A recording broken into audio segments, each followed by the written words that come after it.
Kalalaki ng tipo, kalalaki ng gaya. Oo nga. Kaya nagugustuhan. Balat taba laman, halo-halo. Tay, magandang umaga ho. Magandang umaga naman. Anong tinitindan nyo din eh? Pares. Ba, mga balot-balot ho yan ha. Ano ho yung mga nakabalot na yan? Laman. Bago yan hong mga nasa labas. Laman lahat taba, saka balat. Laman, balat, Saka taba. tsaka taba. Okay, nakabukod ang taba. Ito po yung balat, ano po. Tay, pa-order nga ako tayo ng isang order ninyo. Balat taba laman.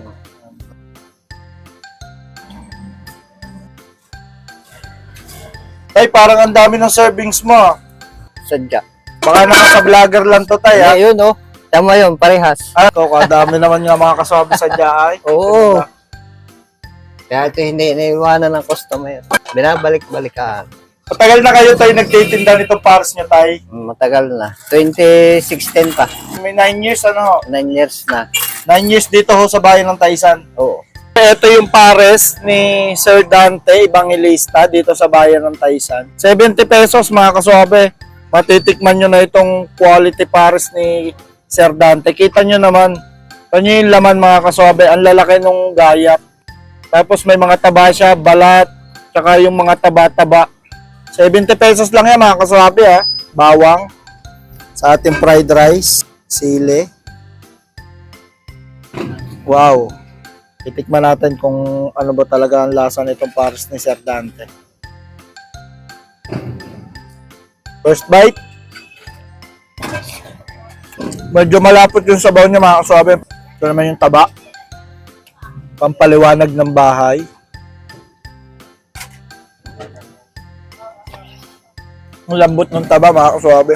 Talagang melt in your mouth. Panalo. Tingnan nyo naman. Ang laki ng gayat ng laman. Di may na-expect na 70 pesos tapos ganito kalalaki yung gayat. Panalo ito mga kaswabe. Yan mga kaswabe. Itong pares na ito, isa to sa mga pares na masarap para kay kaswabe na natikman. Recommendable ito mga kaswabe.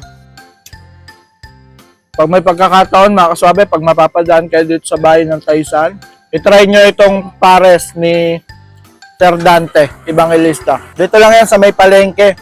Sa may parking lot ng palengke, makikita nyo na si Sir Dante. Agagahan nyo lang at nag-start sila ng 6 a.m.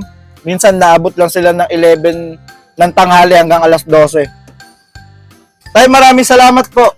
Good. Mga tropa, tikman nyo ang pares din eh. From Santo Niño, Taysan, Batangas. Mga kaswabay, pag may pagkakataon,